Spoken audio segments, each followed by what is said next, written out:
নমস্কার বন্ধুরা, আমি রণদীপ। হিস্ট্রি দর্পণ এডুকেশনাল চ্যানেলে আপনাদের সকলকে আবারও স্বাগত। আজ আমি মূলত আলোচনা করব যারা কল্যাণী বিশ্ববিদ্যালয়ের অধীনস্থ দ্বিতীয় সেমিস্টারে পড়ছো এবং ইতিহাসের যাদের এসসিসি পেপার অর্থাৎ স্কিল এনহ্যান্সমেন্ট কোর্স যে কম্পিউটার সংক্রান্ত রয়েছে, তা সেই পেপারের থেকে কি ধরনের প্রশ্ন তোমাদের আসতে পারে আজ আমি লাস্ট মিনিট সাজেশনে সেটাই তোমাদের বলে দেবো।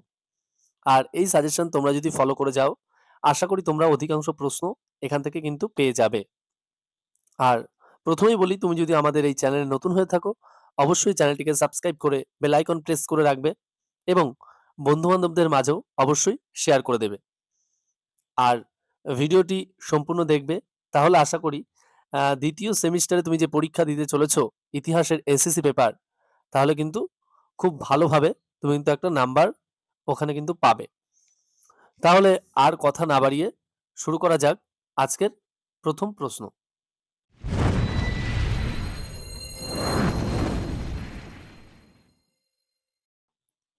প্রথম যে প্রশ্নটা আমি বলবো সেটি হলো, বিভিন্ন ধরনের কম্পিউটার মেমোরি সম্পর্কে সংক্ষেপে আলোচনা করো। Most important. Next, analogue and digital signal এর মধ্যে পার্থক্য আলোচনা করো। নেক্সট, কম্পিউটার সিস্টেমের বিভিন্ন অংশগুলি কি কি, সংক্ষেপে সেগুলির বর্ণনা দাও। নেক্সট, বিভিন্ন ধরনের এলাকা নেটওয়ার্কের বর্ণনা দাও। নেক্সট, উদাহরণসহ বিভিন্ন ডাটা ট্রান্সমিশন মোড এর ব্যাখ্যা দাও। নেক্সট, তুমি কি মনে করো সাংস্কৃতিক ঐতিহ্য সংরক্ষণে বৈদ্যুতিন যোগাযোগ গুরুত্বপূর্ণ ভূমিকা পালন করেছিল? নেক্সট, ল্যান এবং ওয়ান এর মধ্যে পার্থক্য কি, অর্থাৎ লোকাল এরিয়া নেটওয়ার্ক এবং wide area network. Next, hardware এবং সফটওয়্যার এর মধ্যে পার্থক্য আলোচনা করো। নেক্সট, সাইবার অ্যাক্ট 2000 বা তথ্য প্রযুক্তি আইন 2000 এর উপর একটি টিকা লেখো। নেক্সট, ট্রান্সমিশন ইম্পেয়ারমেন্টস কি, এর কারণগুলি আলোচনা করো। নেক্সট, ইউনিকাস্টিং, মাল্টিকাস্টিং এবং ব্রডকাস্টিং এর সংজ্ঞা দাও।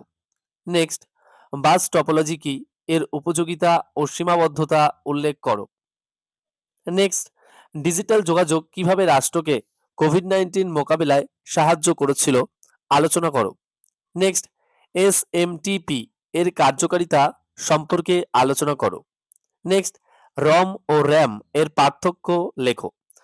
দেখো, প্রথম যে প্রশ্নটা আমি বলেছিলাম তোমাদের, বিভিন্ন ধরনের কম্পিউটার মেমোরি সম্পর্কে সংক্ষেপে আলোচনা করো, তার মধ্যেই কিন্তু র্যাম এবং রম এই দুটোই কিন্তু তোমরা পেয়ে যাবে, অর্থাৎ রিড অনলি মেমোরি এবং random access memory. Next, email কি, এর সুবিধা এবং অসুবিধা লেখো। দেখো, তোমাদের কিন্তু এই যে পেপারটা রয়েছে এই পেপারে কিন্তু অধিকাংশই বলতে পারো যেগুলো 2 নাম্বারের প্রশ্ন। নেক্সট, ডাব্লিউইবি ব্রাউজার অর্থাৎ ওয়েব ব্রাউজার কি, এর জনপ্রিয়তা উল্লেখ করো। নেক্সট, টিসিপি এবং ইউডিপি এর পার্থক্য লেখো। নেক্সট, আইএসপি কি, এর ব্যবহার লেখো। নেক্সট, ওএসআই রেফারেন্স মডেলের বিভিন্ন স্তরের সংক্ষিপ্ত পরিচয় দাও। নেক্সট, এই ধরনের যে আগে বলে দিই তোমাদের একটু, যে এই ধরনের যে প্রশ্নগুলো বললাম এই প্রশ্নগুলোর মধ্যেই কিন্তু অধিকাংশ প্রশ্ন তোমরা পেয়ে যাবে। আর দু একটা প্রশ্ন তোমাদের বলে দিই, কারণ যেহেতু তোমরা এই বিষয়টাতে একটু নতুন আছো, কারণ তোমরা এই কম্পিউটার সংক্রান্ত ইতিহাস রিলেটেড কিন্তু এর আগে পড়োনি। কারণ ইতিহাসের পাশে কিন্তু তোমাদের এসএসসি অর্থাৎ স্কিল এনহ্যান্সমেন্ট কোর্সে কিন্তু তোমাদের কিন্তু এই বিষয়টা রয়েছে। তাই তোমাদের কিন্তু এটা একটু ভালো করে পড়তে হবে। যেমন আরেকটা সহজ প্রশ্নই বলি তোমাদের, আমরা সবসময় ইউজ করি ব্লুটুথ। এই ব্লুটুথ কথার অর্থ কি এবং এর সুবিধা এবং অসুবিধা উল্লেখ করো। নেক্সট, যেমন ইন্টারনেট, ইন্ট্রোনেট এবং এক্সট্রানেট কি। নেক্সট, ফিডব্যাক কি, এর প্রয়োজনীয়তা আলোচনা করো। নেক্সট, যেমন আছে ওপি কি, এর দুটি উদাহরণ লেখো। এগুলো কিন্তু 5 নাম্বারের ক্ষেত্রেও আসতে পারে, তাই আমি আলোচনা করছি। আর তোমরা যারা নতুন আছো তারা অবশ্যই একটু 2 নাম্বারের গুলোও দেখে নেবে। আমি 2 নাম্বার কি ধরনের প্রশ্ন আসবে পূর্বে তার একটি ভিডিও কিন্তু আপলোড অলরেডি করা আছে। সেটা দেখলে আশা করি 2 নাম্বারের প্রশ্ন তোমরা এসএসসি পেপার থেকে কমন পেয়ে যাবে। নেক্সট যে প্রশ্নটা বলবো, টেলিগ্রামের সুবিধা এবং অসুবিধা আলোচনা করো। নেক্সট, মেসেজ এর ফুল ফর্ম কি, অর্থাৎ এসএমএস এর ফুল ফর্ম কি, এটা কিন্তু তোমাদের জানতে হবে এবং এর বাংলা অর্থ কি। এর পাশাপাশি মেসেজের সুবিধা এবং অসুবিধা উল্লেখ করো। নেক্সট, যেমন আউটসোর্সিং কি, সাইবার নিরাপত্তা কি, অ্যান্টিভাইরাস কিভাবে কাজ করে, বাল্ক ইমেল কি। এই যে প্রশ্নগুলো বললাম এগুলো কিন্তু কিছু কিছু লাস্টের দিকে 2 নাম্বারের প্রশ্নও রয়েছে, কারণ তোমাদের কিন্তু ভাঙা টাইপের প্রশ্ন আসতে পারে। নেক্সট আরেকটা যেটা তোমাদের হয়তো আগেও বললাম, হার্ডওয়্যার এবং সফটওয়্যারের মধ্যে পার্থক্য। এই বিষয়গুলো তোমাদের কিন্তু একটু পড়তে হবে। তাহলেই কিন্তু আশা করি যে তোমরা অধিকাংশ প্রশ্নই কিন্তু কমন পেয়ে যাবে। তোমাদের কিন্তু আর তাকাতে হবে না। আর এই প্রশ্নগুলো তোমরা যদি খুব ভালো করে করো, তাহলে কিন্তু তোমাদের একটা হিউজ নাম্বার তোলারও কিন্তু জায়গা রয়েছে। এছাড়াও ধরো আর ২-১ টা প্রশ্ন যেমন আছে, আমি শর্ট প্রশ্ন আকারেই বলেছিলাম, তাও তোমাদের বলি, তোমরা করে রাখলে হয়তো সেখান থেকেও পেয়ে যেতে পারো। যেমন ওয়েব ব্লগ বা ব্লগ এর অর্থ কি? এর বাংলা অর্থ কি এবং পুরো নাম কি? যেমন ধরো সফটওয়্যার এর পুরো নাম কি এবং বাংলা অর্থ কি? যেমন ধরো কম্পিউটারের ফিজিক্যাল এবং সাইকোলজিক্যাল impairments কি, কি? তারপরে ফায়ারওয়াল বলতে কি বোঝো? এই বিষয়গুলো তোমরা যদি একটু দেখে রাখো, তাহলে কিন্তু আশা করি তোমরা অধিকাংশ প্রশ্নই কিন্তু পেয়ে যাবে। এর বাইরে কিন্তু কোনো প্রশ্ন আসবে না।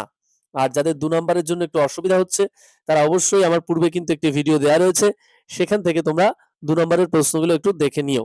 তাহলে আশা করি তোমাদের অনেকটাই সুবিধা হবে। আর এই ভিডিওটায় তোমাদের যে প্রশ্নগুলো আলোচনা করলাম ইতিহাসের এসএসসি পেপারের, আমি কিন্তু খুব বেশি প্রশ্ন আলোচনা করিনি। আমি মাত্র ১৯ টা মতো প্রশ্ন আলোচনা করেছি। আর কিছু, কিছু আছে ২ নাম্বারের প্রশ্ন যেগুলো অনেক ক্ষেত্রে ৫ এর টিকা আকারেও দিতে পারে। এজন্য তোমাদের বলে দিলাম। এরকম কিন্তু ৪-৫ টা প্রশ্ন বলেছি। যেমন ধরো ব্লুটুথ বললাম, টেলিগ্রাম, মেসেজ বললাম, কম্পিউটারের সাইকোলজিক্যাল এবং ফিজিক্যাল যে impairment সেটা বললাম, ফায়ারওয়াল বললাম, ওপি এর ২ টি উদাহরণ সহ ব্যবহার। এই বিষয়গুলো তোমাদের কিন্তু একটু জানতে হবে। ইন্টারনেট, ইন্ট্রোনেট এবং এক্সট্রানেট, ওয়েব ব্লগ বা ব্লগ, হ্যাঁ? এই বিষয়গুলো। জিপিএস এবং জিএসএম এর ফুল ফর্ম, সাইবার নিরাপত্তা, আউটসোর্সিং, অ্যান্টিভাইরাস কিভাবে কাজ করে, ডিজিটাল সাক্ষরতা, এই বিষয়গুলো। তাহলে কিন্তু আশা করি তোমরা কিন্তু অধিকাংশ প্রশ্ন পেয়ে যাবে। এই প্রশ্নগুলোর বাইরে কিন্তু কোনো প্রশ্ন থাকবে না। আর তোমরা যদি এই ভিডিওটির দ্বারা উপকৃত হয়ে থাকো, অবশ্যই বন্ধু-বান্ধবদের মাঝেও শেয়ার করে দেবে এবং তুমি যদি চ্যানেলে নতুন হয়ে থাকো, অবশ্যই চ্যানেলটিকে সাবস্ক্রাইব করে বেল আইকন প্রেস করে রাখবে। আর অবশ্যই আরো কি ধরনের ভিডিও দিলে তোমরা আরো বেশি উপকৃত হবে, অবশ্যই কমেন্ট বক্সে কমেন্ট করে জানাবে। তাহলে আমি চেষ্টা করব তোমাদের জন্য সেই ধরনের ভিডিও দেওয়ার জন্য এবং তোমরা অবশ্যই কিন্তু এই ভিডিওগুলো বন্ধু-বান্ধবদের মাঝে শেয়ার করবে। কারণ তোমরা যেমন পরীক্ষা ভালো করে দিতে পারবে, তাহলে বন্ধু-বান্ধবরাও যাতে আরো ভালো করে পরীক্ষা দিতে পারে, তাদেরকেও সুযোগটা করে দাও। অবশ্যই তোমরা শেয়ার করে দিও। আর ভিডিওটি সম্পূর্ণ দেখার জন্য অসংখ্য ধন্যবাদ। দেখা হচ্ছে পরের ভিডিওতে। আর তোমাদের যদি কারোর মনে হয় যে পিডিএফ দরকার, তাহলে আমরা যে নাম্বারটা আগের দিনও বলেছি, আগের ভিডিওতে এবং আমাদের ডেসক্রিপশনে দেয়া রয়েছে। আমি আবারও বলে দিচ্ছি 9144224659 যোগাযোগ করতে পারো। তোমরা পিডিএফ পেয়ে যাবে 100% কমন সহ। তাহলে দেখা হচ্ছে পরের ভিডিওতে। ধন্যবাদ।